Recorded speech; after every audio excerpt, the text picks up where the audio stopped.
योहानाचे पहिले पत्र 2 अध्याय 9 ते 11 वचन.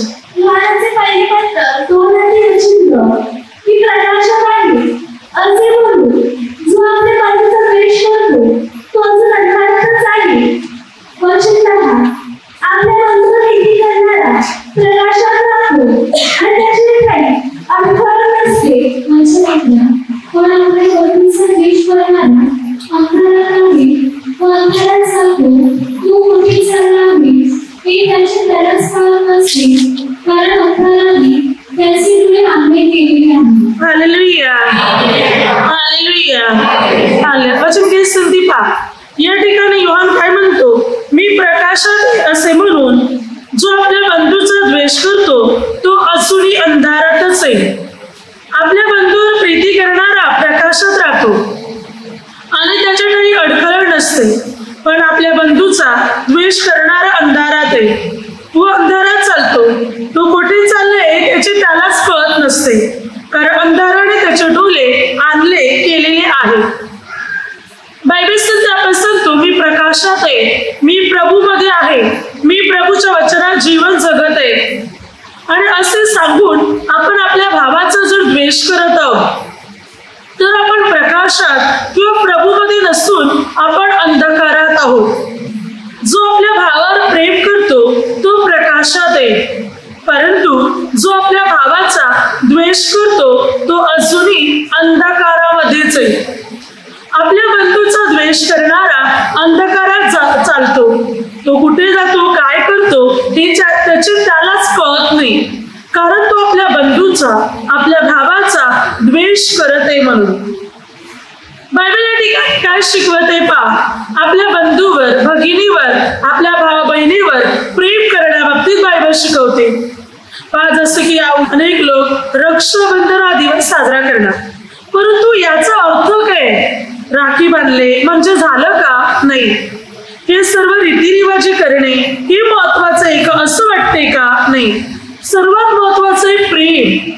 वर्षातून एकदा राखी बांधणार, पण प्रेम नसेल एकमेकाला साथ देत नसेल तर मग त्या राखीचा काय अर्थ आहे, काहीच अर्थ राहणार नाही. तर बायबल शिकवते आपल्या भावा बहिणीवर प्रेम करणे आणि त्यांना साथ देणे या गोष्टी करणे हे शिकवत नाही. तर बायबल शिकवते की तुम्ही आपल्या बांधवावर आपल्या भगिनीवर प्रेम करा. जो आपल्या भावावर बहिणीवर प्रेम करत नाही तो अंधकारातच आहे. तो कुठे जातो तो काय करतो त्याचे त्यालाच कळत नाही. पण जो आपल्या बंधूवर आपल्या भगिनी आपल्या बहिणीवर प्रीती करतो तो प्रकाशात आहे, तो प्रकाशात चालतो, त्याच्यातही प्रकाश आहे. म्हणून बायबल या ठिकाणी आपल्याला हे शिकवते की तुम्ही आपल्या भावावर आणि आपल्या बहिणीवर प्रीती करा. प्रीती करून तुम्ही त्यांना एकमेकांना त्यांना साथ द्या, त्यांच्या पाठीशी उभे राहा, त्यांना मदत करा, त्यांचा द्वेष करू नका. जो आपल्या बंधूचा द्वेष करतो तो अंधकारातच आहे आणि बायबल तसंच ते आपल्या बंधूचा द्वेष करणारा नरहिंसक आहे. बायबल ते संदीपा योहानाच्या पहिल्या पत्रामध्ये 3 अध्याय 14 ते 16 आपण बंधूजनावर प्रीती करीतो यावर आपल्याला कळून येते की आपण मरणातून निघून जीवनात आलो आहोत. जो प्रीती करीत नाही तो मरणात राहतो. जो कोणी आपल्या बंधूचा द्वेष करीतो तो नरहिंसक आहे आणि कोणाही नरहिंसकाच्या ठाई सार्वकालिक जीवन राहत नाही हे तुम्हाला माहित आहे. ख्रिस्ताने आपल्याकरिता स्वतःचा प्राण अर्पिला यावरून आपल्याला प्रीतीची जाणीव झाली आहे. तेव्हा आपण आपल्या बंधूकरिता स्वतःचा प्राण अर्पिला पाहिजे. बायबल या ठिकाणी काय सांगते, आपल्या बंधूजनावर जो प्रीती करीतो तो मरणातून त्याने जीवनात प्रवेश केलेला आहे. मरणातून जीवनात म्हणजे अनंत कालाच्या जीवनात अर्थात स्वर्गात. आपल्या भावावर आपल्या बहिणीवर प्रीती करणारा मनुष्य मरणातून जीवनात प्रवेश करत आहे. म्हणजे मरणातून जीवनात प्रवेश करणे म्हणजे स्वर्गात प्रवेश करण्यासारखं आहे. जो आपल्या बंधूचा भावाचा द्वेष राहतो. तू जीवनात गेला नाही, तो मरणात राहतो, म्हणजे तू अधोलोकात जाणार. पुढे बायबल सांगते, जो आपल्या बंधूचा द्वेष करतो तो नर हिंसक आहे, हत्या करणारा, खून करणारा माणूस आहे. नर हिंसक असा कुणी मनुष्य आहे तो, आणि अशा व्यक्तीच्या ठाई जीवन राहणार नाही. बायबल सांगते, जो मात्र आपल्या बंधूचा द्वेष करतो त्याच्या ठाई जीवन राहणार नाही. वचन सांगते की मात्र ख्रिस्ताने आपल्यावर प्रीती केली आणि आपल्याकरिता स्वतःचा प्राण दिला. प्रभूने मानव जातीला आपली लेकरं किंवा आपले भाऊ बहीण हे स्वीकारलं आणि आपल्या लोकांसाठी, आपल्या प्रजेसाठी, आपल्या बांधवांसाठी, आपल्या बहिणींसाठी, आपल्या लेकरांसाठी प्रभूने स्वतःचा प्राण दिला. मग बायबल सांगते, यावर आपल्याला प्रीतीची जाणीव झाली आहे, तेव्हा आपण आपल्या बंधू करता स्वतःचा प्राण अर्पिला पाहिजे. आपल्या भावाकरता, आपल्या बहिणी करता स्वतःचा प्राण अर्पिला पाहिजे. बायबल सांगते, म्हणजे तुम्हाला तुमच्या भावा बहिणीवर प्रीती करायची, गरज लागली अगदी तर तुम्ही त्यांना मदत करावी. तुमच्या प्राणासाठी, म्हणजे तुमचा प्राण जरी पाहावा लागला त्या व्यक्तीसाठी, भावासाठी, बहिणीसाठी, तरी बायबल सांगते मागे पाहू नका. कारण ख्रिस्ताने आपल्यासाठी स्वतःचा प्राण अर्पिला. बायबल सांगते तुम्ही पण ते करा. म्हणजे इतकी प्रीती करा तुम्ही आपल्या बांधवांवर, आपल्या भावांवर व आपल्या बहिणीवर इतकं प्रेम तुम्ही करा. आता 17 वचन पाहू. त्याच्यामध्ये मग जवळ संसाराची साधने असून व आपला बंधू गरजवंत आहे हे पाहून जो स्वतःला त्याचा कलवाला येऊ देत नाही, त्याच्या ठाई देवाची प्रीती कशी राहणार. बायबल सांगते तुझा बंधू गरजवंत आहे, आता त्याला गरज आहे आणि गरज आहे हे तुला कळते, आणि गरज असून जर तू आपल्या भावाला मदत करत नाही, तुझ्याकडे संसाराची साधने आहेत, तू देऊ शकतो, देऊ शकतेस, आणि जर देणार नाही तर बायबल सांगते तुझ्या ठाई देवाची प्रीती कसली. तुझा भाऊ गरजवंत आहे, त्याला आता गरज आहे, त्याला मदत हवी आहे, आणि तू जर करत नाही मदत, तुझ्याकडे आहे, तू करू शकतोस, करू शकतेस, आणि तरी करत नाही, तर मग तुझ्या ठाई देवाची प्रीती कसली. तुझ्या ठाई देवाचा प्रेम मिळत नाही, कारण तू गरजवंत भावाला मदत करत नाही, गरजवंत बहिणीला मदत करत नाही, मग ती तुझ्या ठाई असलेली प्रीती कसली. प्रेम मिळत नाही तुझ्यामध्ये, देवाचं प्रेम तुझ्यात मिळत नाही, तुझ्यात नफरत आणि द्वेष भरलेले आहे. म्हणून तुझा भाऊ गरजवंत आहे, त्याला मदतीची गरज आहे, तरी तू मदत करत नाही. हालेलुया. या ठिकाणी बायबल स्पष्ट शिकवत आहे, स्पष्ट रीतीने आपल्याला मार्गदर्शन करत आहे की आपल्या भावा बहिणींना ती गरजवंत आहे, त्यांची परिस्थिती आर्थिक आहे, तर बायबल सांगते तुम्ही त्यांना मदत करा. आणि जर तुमच्याकडे असून तुम्ही मदत करत नाही तर देवाचं प्रेम तुमच्यात मिळत नाही, देवाची प्रीती तुमच्यात मिळत नाही. जो आपल्या भावाला बहिणीला सहाय्य करत नाही तो दुसऱ्याला काय करणार, तो दुसऱ्याला कशी मदत करणार, तो देवाचं प्रेम कसं वाटणार, वाटूच शकत नाही. हालेलुया. बरोबर सांगते तू आपल्या बांधवावर, आपल्या बहिणीवर प्रेम कर, प्रीती कर, त्यांना समजून घे. आणि पुढे काय सांगते पहा, योहानाचे पहिले पत्र 4:20-21 वचनात, मी देवावर प्रीती करीतो असे म्हणून जर कोणी आपल्या बंधूचा द्वेष करील तर तो लबाड आहे.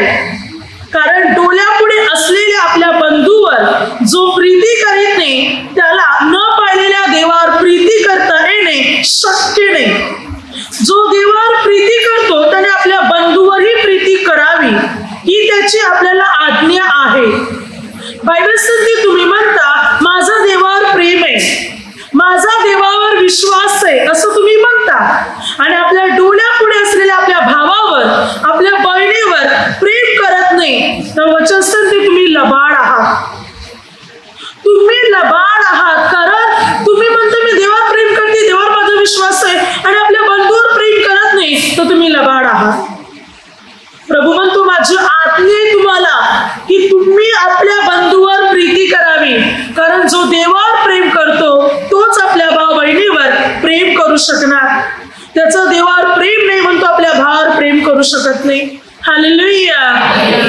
आपल्या बंधूचा आपल्या भावाचा द्वेष करत आहे, कारण त्याचा देवावर प्रेम नाही म्हणतो द्वेष करतो. देवावर प्रेम करणारा कधी द्वेष करणार नाही, तर देवावर प्रेम करणारा एकमेकावर प्रेम करणार.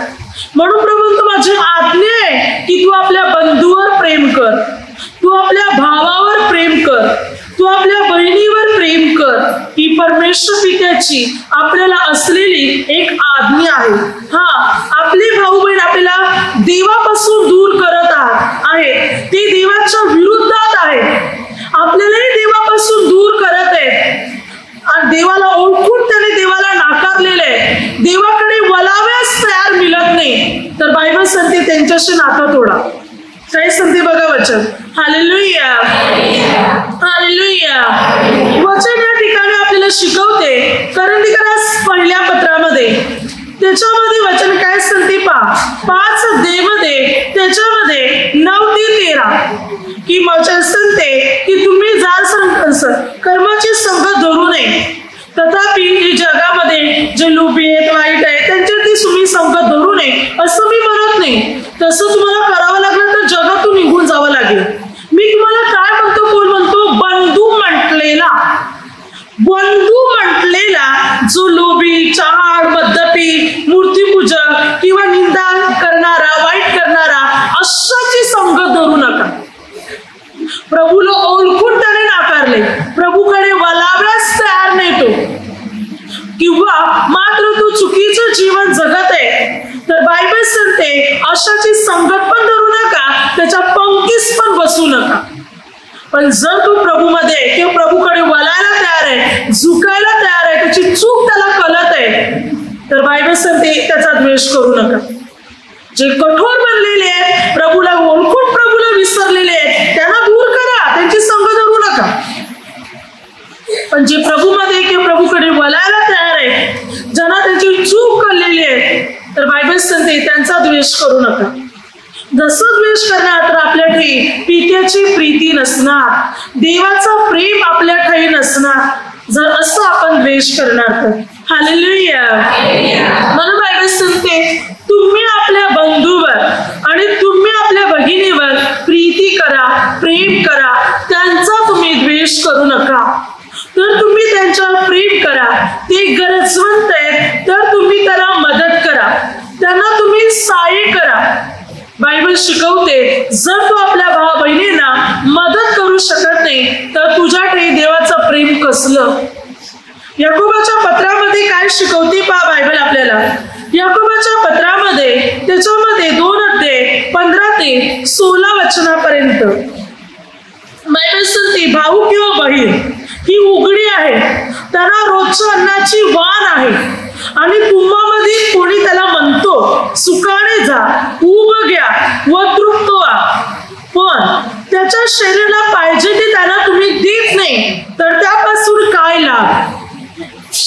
जसं ते तुमचा भाऊ किंवा तुमची बहीण गरजवंत आहे, अन्नाची वस्त्राची वाण आहे, आणि ती तुमच्याकडे अपेक्षा करत आहे, तुम्ही म्हणता सुखाने जा, उभ घ्या, पण तुम्ही त्याला मदत करत नाही, तर बायबल सांगते काय फायदा तुमचा.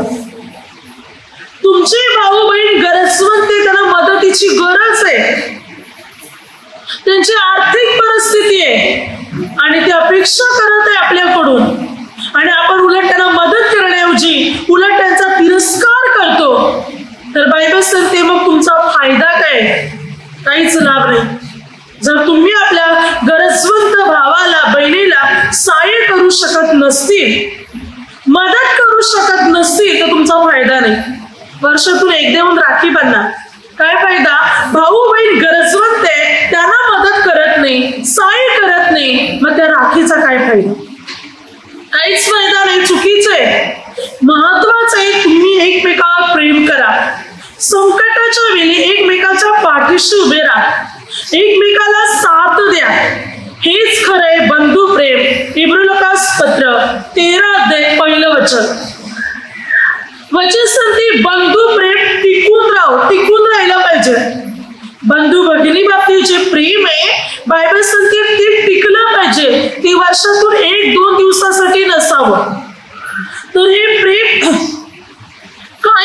स्वरूप टिकलं पाहिजेत म्हणून बायबल सांगते.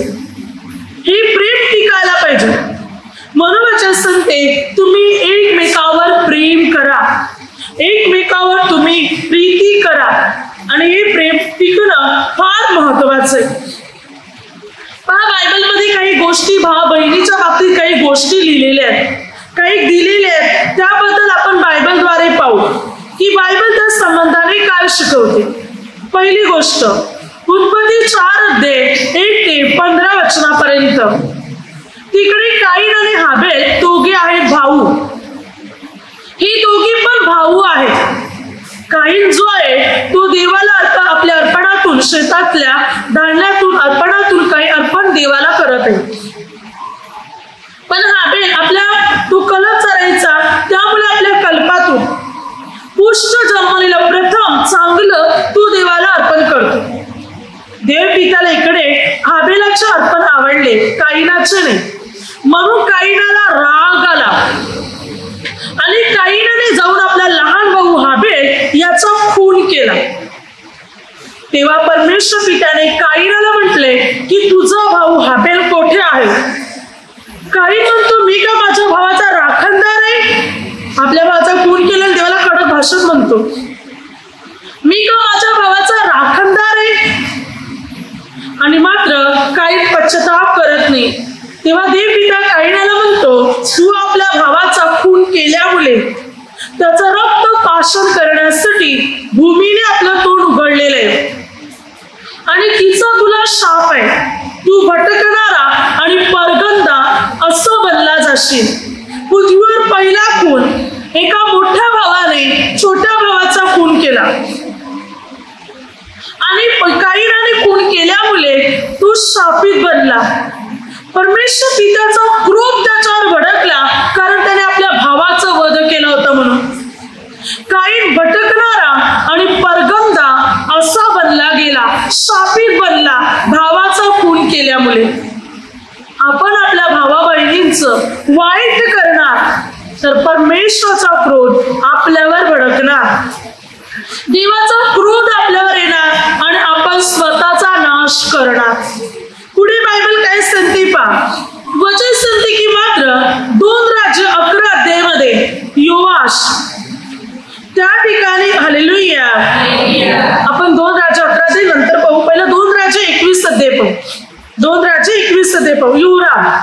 युराम जो आहे हा युराम जो होता जेव्हा राज्य त्याच्यासाठी कायम झालं, योशफाट राजाचा मुलगा होता, मोठा मुलगा. त्याच्या बापाने राज्य त्याच्या हाती दिलं. संपत्ती, सोने, रुपये, मौल्यवान वस्तू, नगरे त्याने आपल्या दुसऱ्या मुलांना वाटून दिली.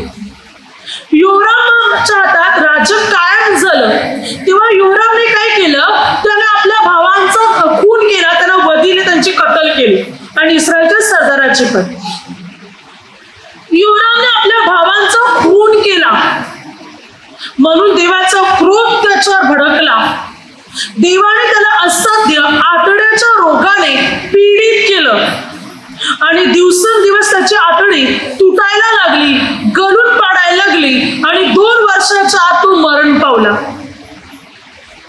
आपल्या भावाच्या विरुद्ध तो गेला, आपल्या भावांचा त्याने खून केला. सरतेशेवटी देवाने त्याला आजारी पडले आणि 2 वर्षाच्या आत तो मेला, मृत्यू पावला.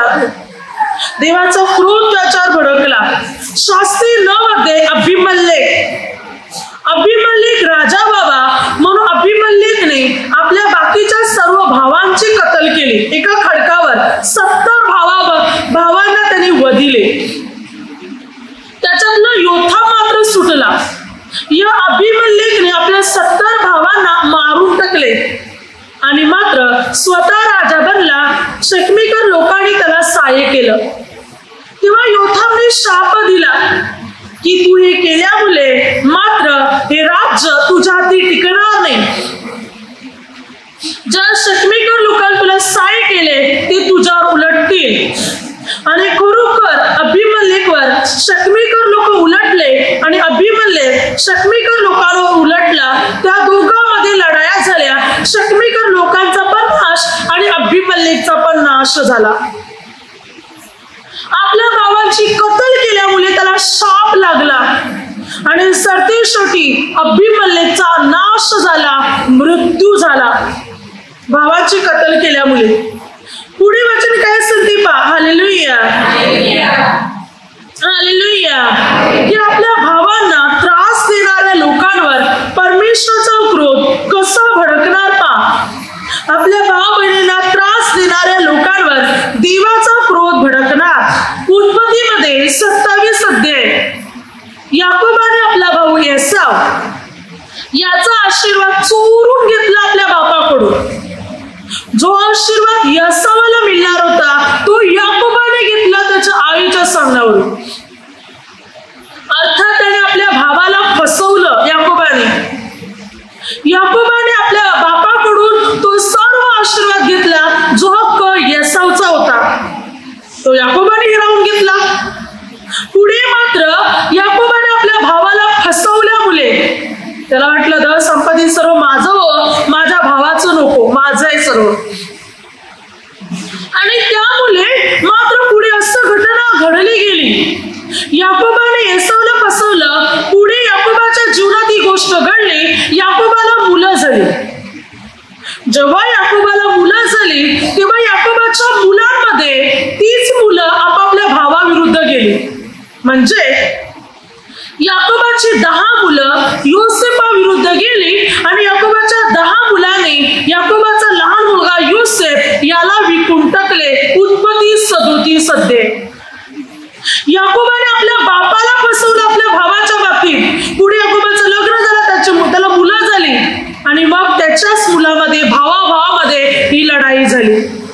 जसं त्याने आपल्या बापाला फसवलं होतं आणि आपल्या भावाला फसवलं होतं तसं याकोबाच्या पुढच्या आयुष्यात त्याच्या मुलांमध्ये भावाने 10 भावाने आपल्या लहान भावाला फसवलं, लहान भावाला विकून टाकलं. हालेलुया. जे काम त्याने आपल्या तरुण वयात केलं होतं तेच काम त्याच्या लग्न झालं तर त्याच्या मुलाच्या तरुण वयात ते काम घडलं गेलं. विचार करा याकोबाला किती त्रास झाला असेल. तेव्हा त्याला आठवण आली असेल, हा मी तरुण होतो, मी माझ्या बापाला फसवलं होतं, माझ्या भावाला फसवलं होतं, आता माझ्या वेळी माझी मुलं मला फसवतात. Hallelujah, hallelujah. त्याने जसं केलं तसं त्याला मिळालं. आपण इकडे आपल्या भाव बहिणींना फसवणार, त्यांचा हक्क त्याला देणार नाही, पुढे जाऊन आपली मुलं आपल्याला फसवणार आणि आपल्याच भाव बहिणींना फसवणार. हालेलुया. किंवा आपली मुलं आपल्याच दुसऱ्या मुलांना फसवणार. म्हणून बायबल सांगते हे चुकीचं काम तुम्ही करू नका, कारण जसं करणार तसंच फेडावं लागणार. पुढे मध्ये 7:3-5 वचना बायबल काय सांगते पहा. वचन सांगते की मात्र अरे ढोंग्या, प्रभू म्हणतो की तुझ्या डोळ्यात तर मुसल आहे आणि तुला आपल्या भावाच्या डोळ्यातली कुसल दिसते. तू आपल्या भावाला दोषी ठरवतो, भावाला म्हणतो की तुझ्या डोळ्यात कुसल आहे, पण प्रभू काय म्हणतो माहितीये, अरे ढोंग्या तुझ्या डोळ्यात मुसल आहे, तुझ्या डोळ्यातलं पहिला मुसल काढ, म्हणजे तुझ्या भावाच्या डोळ्यातलं कुसल काढायला तुला स्पष्ट दिसेल. तू आपल्या भावाला दोषी ठरवतो, तू भावाच्या चुका पाहतोस, पण तुझ्या जीवनात काय आहे ते पहिला तपास. हालेलुया. कुसल आणि मुसलचा काय फरक आहे पहा. कुसल म्हणजे गवताचं लहानसं टोक आणि मुसल म्हणजे 3 ते 4 फूटचा असलेला एक दांडा, जाडा दांडा असतो, लाकडी दांडा, ज्या दांड्याला खालून लोखंडाची किंवा पितलीची वाटी असते. मुसल जी पूर्वी लोक धान्य ठेचण्यासाठी त्याचा उपयोग करायचे. आता शक्यतो इतकं लोक वापरत नाही, वापरतात काही ठिकाणी, नाही असं नाही, मुसलचा उपयोग केला जातो पण इतकं जास्त करत नाही जसं पूर्वी करायचे. पूर्वी प्रत्येकाच्या घरी एक मुसल उकल असायची, मात्र धान्य ठेचण्यासाठी लोखंडाची किंवा दगडाची उकल आणि मग हा लाकडी दांडा ज्याला पितलेची लोखंडाची वाटी आणि मग त्याच्याने धान्याचा चुराडा करायचे. हा इतका जाडा असायचा हा दांडा, 3 ते 4 फूटचा.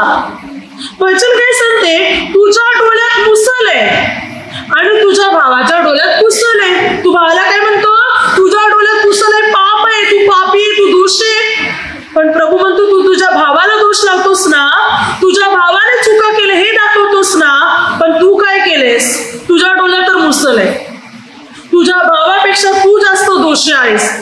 तुझ्या डोळ्यातलं पहिलं पुस्तक काढ, म्हणजे तुझ्या भावाच्या डोळ्यातलं तुला पुस्तक काढायला स्पष्ट जाईल. म्हणजे तू आपल्या भावाला दोषी ठरवितोस, पण जास्त गुन्हेगार तर तू आहेस. हालेलुया. प्रभू येशू म्हणतो हालेलुया. मला वाचन सांगते की आपल्या भाव बहिणीच्या चुका आणि दोष पाहण्याऐवजी प्रथम तुझ्या जीवनात पहा की तू काय करतोस, तू काय करतेस, ते तुझ्यामध्ये काय चाललेलं आहे हे पहिला तू पहा. आपल्या भावाला आपल्या बहिणीला दोषी ठरविण्याच्या अगोदर हा विचार कर की तुझ्या जीवनात काय येते. बायबल आपल्याला प्रीती करायला शिकवते, द्वेष करायला शिकवत नाही. प्रीतीने राहायला शिकवते, भांडण करायला शिकवत नाही. आणि मनोवचन सांगते तुम्ही आपल्या भावांवर आणि आपल्या बहिणींवर प्रीती करा, त्यांच्यावर प्रेम करा, जसं की योसेफाने केलं. उत्पत्ती 37 अध्यायामध्ये योसेफाच्या भावाने योसेफाला विकून टाकलं. आता योसेफ मिस्र देशात आला आणि त्या ठिकाणी पोटिफर नावाच्या व्यक्तीकडे काम करू लागला. योसेफवर खोटा आरोप टाकला, त्याला तुरुंगात टाकले. प्रभूने त्याला तिथूनही सोडवले.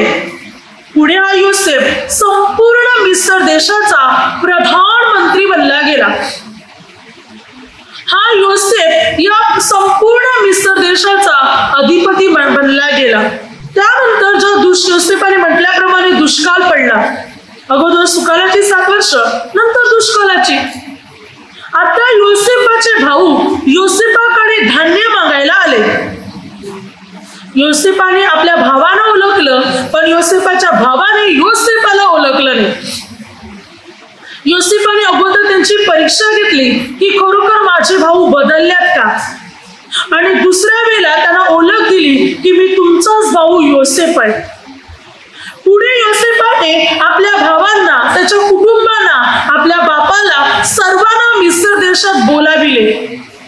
त्यांना आणण्यासाठी त्याने गाड्या पाठवल्या आणि त्या सर्वांना आणले आणि योसेफाने त्यांचे पालन पोषण केले. उत्पत्ती 50 अध्याय 15 ते 21 वचना. योसेफाचा बाप मेल्यानंतर योसेफाच्या भावानं वाटलं की आता योसेफ आपला बदला घेईल, कारण आपण त्याला विकून टाकलं होतं, त्याचं वाईट केलं होतं. म्हणून त्यांना भीती वाटली आणि त्याने योसेफाला म्हटले की मात्र आम्ही जो अपराध केलेला आहे तो आमच्या जमेस धरू नको. योसेफाला ही गोष्ट वाईट वाटली. योसेफाने म्हटलं नाही, ही तुम्ही मला विकलं, पण ही देवाची योजना होती की अनेकांचे प्राण वाचावे म्हणून. मी तुमचे काहीच वाईट करणार नाही. तुम्ही माझ्याकडे राहा, तुम्ही, तुमची कुटुंब, तुमची मुलं बाला, मी तुम्हा सर्वांचे पालन पोषण संगोपन करेन. आणि योसेफाने बोलून आपल्या भावांना धीर दिला. पहा, योसेफाच्या भावाने योसेफाला विकून टाकलं होतं, तर योसेफ आपल्या भावांशी वाईट वागत नाही. उलट योसेफ आपल्या भावांचा, त्यांच्या मुलाबालांचा, सर्वांचा प्रतिपाल करते, सर्वांना तो सांभाळते. हे आहे ते बंधू प्रेम. आपल्या भावा बहिणीवर प्रेम करणं ही बायबल शिकवते, जे योसेफाने केलं. योसेफामध्ये प्रेम होतं म्हणून योसेफ श्रेष्ठ बनला गेला, थोर बनला गेला, महान व्यक्ती बनला गेला. योसेफ सर्वात श्रेष्ठ बनला. का बनला? कारण त्याच्यात प्रेम होतं.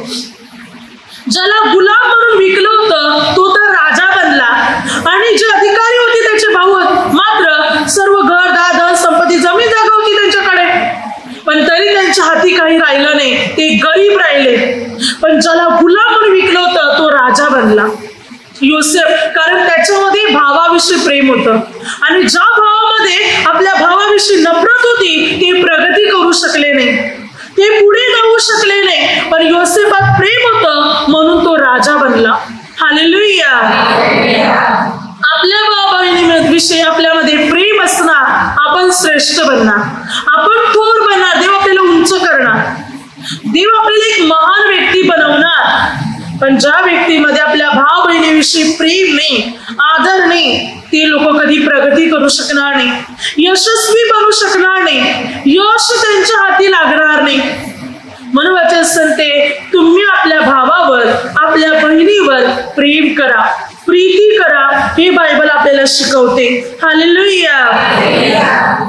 तर आता 2 राज्य जे आपल्या अगोदर राहिले ते आपण महत्वाचं पाहू. 2 राज्य 11 अध्यायामध्ये जाऊ. तिकडे योवाश आहे.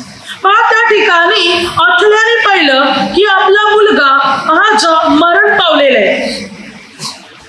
तेव्हा अथल्याने काय केलं, त्याच्या सर्व मुलांची कत्तल करायला तेव्हा अथल्याने जेव्हा पाहिलं की आपला मुलगा मरण पावलेले, योराम मरण पावलेले, तेव्हा तिने काय केलं, त्याच्या सर्व राजकुमारांची हत्या करायला सुरुवात केली. हालेलुया. हालेलुया. अहाजाच्या अथल्या हिने पाहिलं की आपला मुलगा मेलेला आहे. तेव्हा तिने काय केलं, तिने सर्व राजघराण्यातल्या मुलांची, राजपुत्रांचं कत्तल करायला सुरुवात केली. सर्व मुलांचा वध करायला सुरुवात केली. तेव्हा त्या मुलातून एक होता योवाश. या योवाशला मात्र वचन काय सांगते पहा, योवाशला आहाजाची बहीण यहोशेबा हिने मात्र नेऊन लपून ठेवलं. 6 वर्ष तिने त्याला लपून ठेवलं, अथल्याच्या हाती लागू दिलं नाही. तोपर्यंत अथल्याने 6 वर्ष राज्य केलं. अथल्या सर्व मुलांचा वध करत असताना वचन सांगते, यहोशेबा आपल्या भावाच्या मुलाला वाचवत आहे. बघा, ही मोठी बहीण पुढे आली आपल्या भावाच्या मुलाला वाचवायला, आणि तिने येऊन आपल्या भावाच्या मुलाला लपून ठेवलं की अथल्याने त्याचा वध करू नये म्हणून. त्यावेळी मात्र ही वचन काय सांगते, ही यहोशेबा जी होती, यहोशेबाला तिच्या नवऱ्याने पण साथ दिली. यहोयादा याजक, तो याजक होता आणि याजकाने सुद्धा त्याला सहाय्य केलं. म्हणजे ज्या प्रकारे आपल्या भाषाला मदत करायला ही यहोशेबा पुढे आली, तिने आपल्या भावाच्या मुलाला वाचवलं, लपून ठेवलं. पुढे मात्र या मुलाला यहोयादा याजकाने राजा बनवलं, अथल्याला काढून टाकलं, अथल्याचा वध केला, त्या जागेवर योवाशला आणलं. बघा, ही बहीण पुढे आली, आपला भाऊ मेले पण तिने आपल्या भावाच्या मुलाला टाकलं नाही. आपल्या भावाच्या मुलाला मदत करायला ती पुढे आली, आणि तिने आपल्या भावाच्या मुलाला तिनेच नाही, तिच्या नवऱ्याने पण मदत केली. दोघं मिळून त्याने मात्र मदत केली आणि पुढे त्याला राजा पण बनवलं, राजाच्या गादीवर पण बसवलं. ही बहीण पुढे आली आपल्या भावाच्या मुलाला मदत करायला. हालेलुया. हालेलुया. तिने त्याला टाकू दिलं नाही, अनाथ बनू दिलं नाही, तर तिने त्याला सांभाळलं आणि पुढे त्याला राजा पण बनवलं. म्हणजे भावा बहिणीने आपल्या भावा बहिणींना किंवा त्यांच्या मुलांना प्रेम देणं गरजेचं आहे. आणि अशा प्रकारे जर प्रेम देणं, परमेश्वर आपल्याला अनुग्रह देणार, त्या लहान बालकांकडे, त्या लहान मुलांकडे पाहायला बायबल आपल्याला शिकवते. तुमची नफरत त्या भाव बहिणीवर आहे, त्या मुलाबालांवर नसावी. म्हणून त्यांचा द्वेष करू नका, त्यांचा तिरस्कार करू नका, म्हणून बायबल सांगते. सर्वात महत्त्व, सर्वावर प्रेम करा. हालेलुया. हालेलुया. त्यानंतर बायबल काय शिकवते पहा, योहान 11 अध्यायामध्ये 1 ते 5 वचनात जेव्हा लाजर आजारी पडला, तेव्हा लाजरच्या दोन्ही बहिणी मार्था आणि मरिया, ज्या त्याच गावच्या होत्या, त्याच गावच्या म्हणजे लग्न होऊन त्या गावामध्ये, एकाच गावात त्या दोघी राहत होत्या, मार्था आणि मरिया. आपला भाऊ आजारी पडलेले आहे, ताबडतोब त्या आपल्या भावाला मदत करायला गेल्या. कोण? मार्था आणि मरिया. आपल्या भाऊ लाजर याची सेवा करायला दोघी पण गेल्या, आणि आपला भाऊ बरा व्हावा म्हणून त्या दोघीने प्रभू येशूला सांगून पण पाठवलं की ज्याच्यावर प्रभू तुमचं प्रेम आहे, तू लाजर आजारी आहे. बहिणी धावून आल्या आपल्या भावासाठी. हालेलुया. आपला भाऊ आजारी पडले, बहिणीने टाकून दिलं का? नाही टाकून दिलं. दोघी पण धावत गेल्या, आणि मात्र आपला भाऊ लवकर बरा व्हावा म्हणून प्रभू येशूला पण सांगितलं की प्रभू ज्याच्यावर तुमचं प्रेम आहे तो आजारी आहे. प्रभूने म्हटलं आजार मरणासाठी नाही, देवाच्या गौरवासाठी आलेले आहे. बायबल सांगते 5 वचनात प्रभूचं मार्था, मरिया, लाजर या 3 भावा बहिणीवर भरपूर प्रेम होतं. लाजर मरण पावल्यावर प्रभू तिथे गेले. त्या प्रथम मार्थेने नंतर मरियेने दोघींनी पण प्रभूला म्हटले, प्रभूच्या आपण येत असता तर माझा भाऊ मेला नसता. प्रभूने म्हटलं की मात्र जर तू विश्वास, मार्थेला म्हटलं जर तू विश्वास ठेवशील तर देवाची गौरव पाशील. आणि प्रभूने ज्या लाजराला कबरे ठेवले होते, प्रभूने म्हटलं धोंड काढा. आणि प्रभूने लाजरला आवाज दिला. तेव्हा तो मेलेला लाजर, प्रेत वस्त्राने गुलांडलेला लाजर जिवंत बनून बाहेर आला. जर तू विश्वास ठेवशील देवाचे गौरव पाशील. बहिणीला काय सांगितलं? तुझा विश्वास असेल तुझा भाऊ जिवंत होईल. प्रभू बहिणीला सांगत आहे, जर तुझा विश्वास आहे तर तुझा भाऊ जिवंत होणार. आणि मार्थेने विश्वास ठेवला आणि तिचा भाऊ जो मेला होता तो जिवंत बनून बाहेर आला कबरेतून. ज्याला मरून 4 दिवस लोटले होते, 96 तास लोटले होते, तो जिवंत बनून बाहेर आला. हालेलुया. प्रभू बहिणीला म्हणतो विश्वास ठेव. बहिणीच्या विश्वासाने भावाच्या जीवनात चमत्कार घडत आहे. भाऊ मेलेला जिवंत बाहेर पडत आहे. या ते भाव बहिणीचं प्रेम जे एकमेकाला वाचू पण शकते. भाव बहिणीची एकमेकाची प्रार्थना एकमेकाला वाचू पण शकते, मरणातून पण बाहेर आणू शकते. Hallelujah, hallelujah. आणि या गोष्टी बायबल आपल्याला शिकवते की भाव बहिणीवर तुम्ही प्रेम करा, एकमेकासाठी प्रार्थना पण करा. वचन तर सांगते की तुमचा भाऊ किंवा तुमची बहीण चुकली तरी तुम्ही त्याच्यासाठी मात्र प्रार्थना करा. हालेलुया. भले त्यांच्यातून चूक घडलेली आहे, भले त्यांच्यातून मात्र अपराध घडलेले आहे, तरी बायबल सांगते की मात्र तरी तुम्ही त्यांच्यासाठी प्रार्थना करा, देवाकडे मागा. योहानाचे पहिले पत्र 5:16 काय सांगते बघा, ज्याचा परिणाम मरण नाही असे पाप करीताना आपल्या बंधूला कोणी पाहिले तर त्याने त्याच्याकरिता देवाजवळ मागावे, म्हणजे तो त्याला जीवन देईल. बायबल काय सांगते? आपला बंधू चुकला, आपल्या बंधूच्यातून भावाच्यातून पाप घडलं, तुम्हाला समजले आपला भाऊ चुकलेले तर वचन सांगते देवाजवळ तुम्ही मागा. देवाजवळ आपल्या भावासाठी प्रार्थना करा. तू चुकलाय, प्रार्थना करा. देवाने त्याला क्षमा करावी आणि त्याला जीवन द्यावं. तू आपल्या भावासाठी प्रार्थना कर. चुकलाय तो, पण तू प्रार्थना कर की देवाने त्याला क्षमा करावी आणि देवाने त्याला जीवन द्यावं म्हणून. बायबल सांगते म्हणजे आपल्या भावासाठी आपल्या बहिणीसाठी चुकत आहे तर वचनासाठी प्रार्थना कर, देवाने त्याला क्षमा करावी, देवाने त्याला जीवन द्यावं म्हणून प्रार्थना कर तू त्याच्यासाठी. हालेलुया. त्याच्या चुकाच पाहू नकोस तर त्याच्यासाठी प्रार्थना कर. हालेलुया. हे सुद्धा बायबल आपल्याला शिकवते की आपल्या भाव बहिणीसाठी प्रार्थना करायला सुद्धा बायबल आपल्याला शिकवते की त्यांच्यासाठी आपण प्रार्थना केली पाहिजे. नाहीतर स्तोत्रसंहिता 50:20-21 देवपिता काय म्हणतो? तू आपल्या भावाविरुद्ध बोलत बसतेस, तू आपल्या सख्या भावाविरुद्ध बोलते. म्हणतो तू त्यावेळी मी गप्प राहिलो, तुला वाटलं की मी पण तुझ्यासारखा आहे, पण नाही. म्हणतो मी तुझा समाचार घेईन, मी तुझी कृत्य उघड करीन, कारण तू आपल्या सख्या भावाविरुद्ध बोलत बसते, निंदा करत बसते, म्हणून तुझे दोष मी उघड आणेन. हालेलुया. म्हणून आपल्या भावाविरुद्ध आपल्या बहिणीविरुद्ध बोलत बसू नका. बायबल सांगते त्यांच्या विरोधात तुम्ही जाऊ नका. बायबल सांगते आणि असं करणार तर प्रभू काय म्हणतो माहिती? मी तुमचे दोष उघड आणीन, तुमचा समाचार मी घेईन. प्रभू म्हणतो मी ऐकतो, पाहतो तुम्ही सख्या भाव बहिणी विरुद्ध उठलेले आहेत, मी पाहतो. प्रभू म्हणतो म्हणून असं काही करू नका, तर एकमेकावर प्रीती करा. गणना 12 मध्ये मोशे, मिरियाम, अहरोन. या ठिकाणी अहरोन आणि मिरियाम दोघे मोशेच्या विरुद्ध कुरकुर करत आहेत. देवाने ऐकलं. मोशेला माहिती पण नाही की त्याचा भाऊ त्याची बहीण मात्र त्याच्या विरुद्ध बोलत आहे. देवाने ऐकलं, देवाला राग आला. देवाने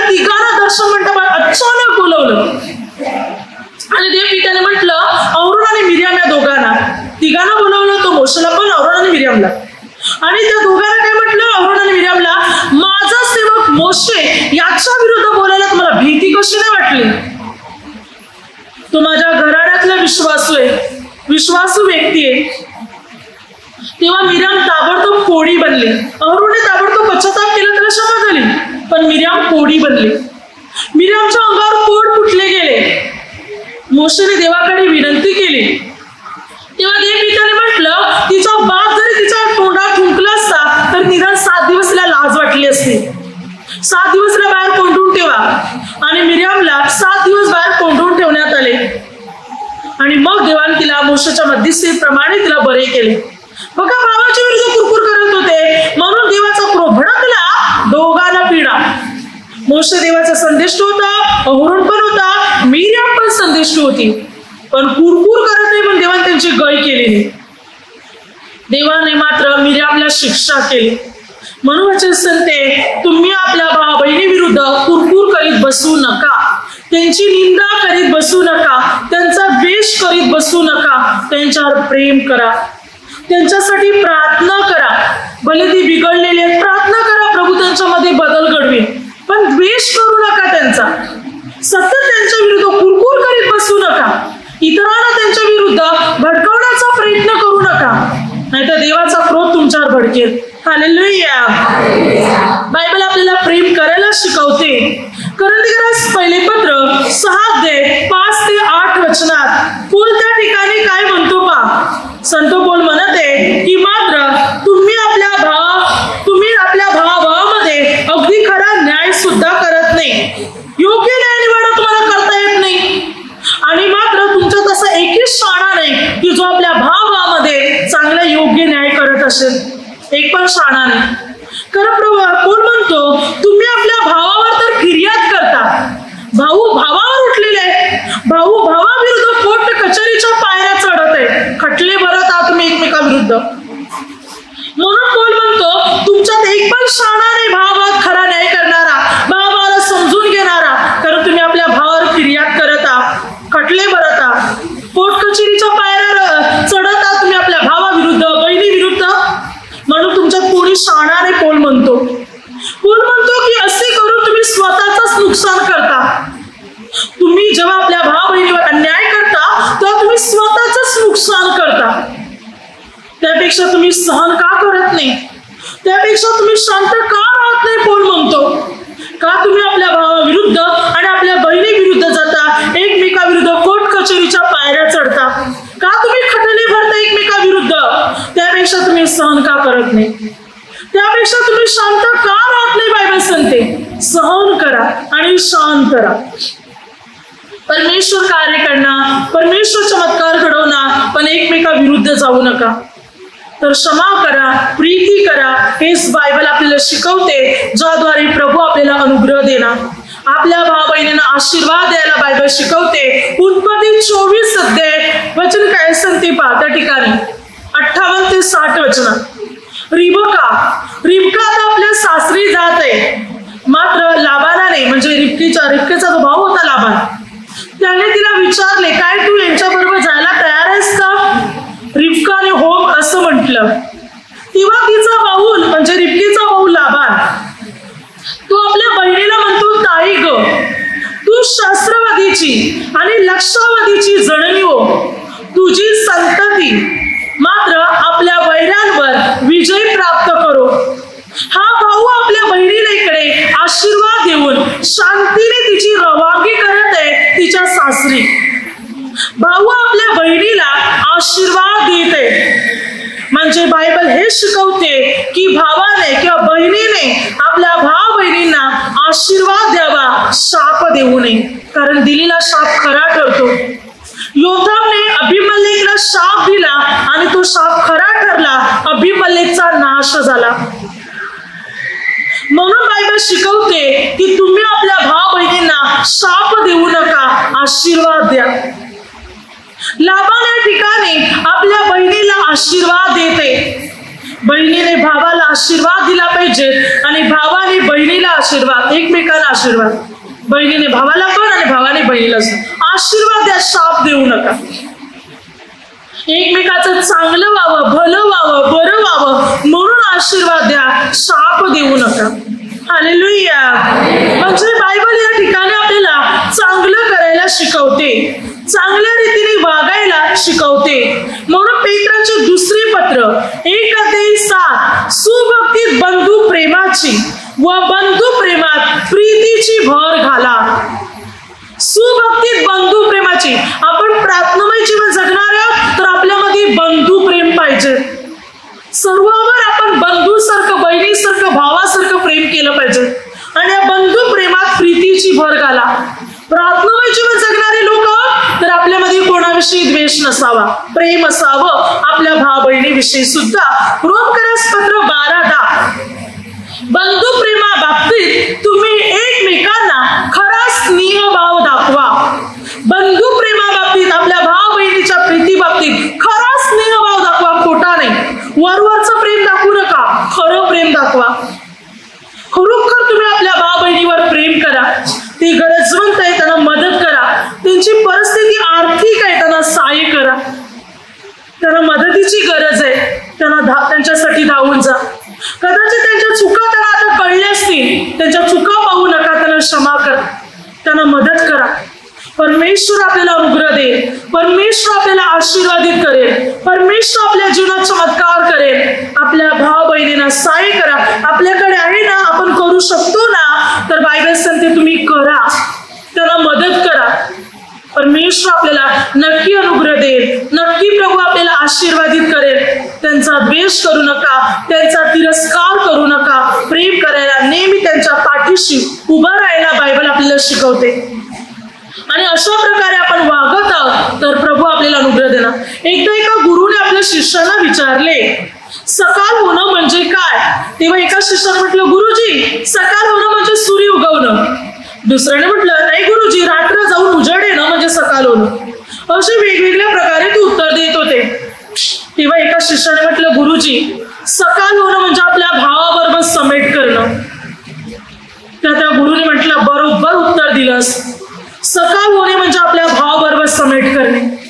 ज्याने आपल्या भावाबरोबर समेट केलेले आहे त्याची सकाळ झालेली आहे. तो प्रकाशात आहे, तो अंधकारात नाही, तो उजेडात आहे. पण जो आपल्या भावाचा द्वेष करतो, जो आपल्या बंधूचा द्वेष करतो, तो आजही अंधकारात आहे. तो अंधकारात चालतो. तो काय करतो त्यालाच कळत नाही.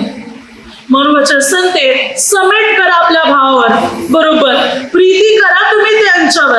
आणि असं करणार प्रभू आपल्याला अनुग्रह देणार, प्रभू आपल्याला आशीर्वादित करणार. आणि एकमेकाच्या पाठीशी उभे राहा, खंबीरपणे एकमेकाला साथ द्या. परमेश्वर हे पाहिल आणि आपल्याला आशीर्वादित करेल. Hallelujah, hallelujah. आता माझ्या शब्दाद्वारे जी काही चुकलं असेल त्याबद्दल मला क्षमा असावी. Hallelujah, hallelujah, hallelujah.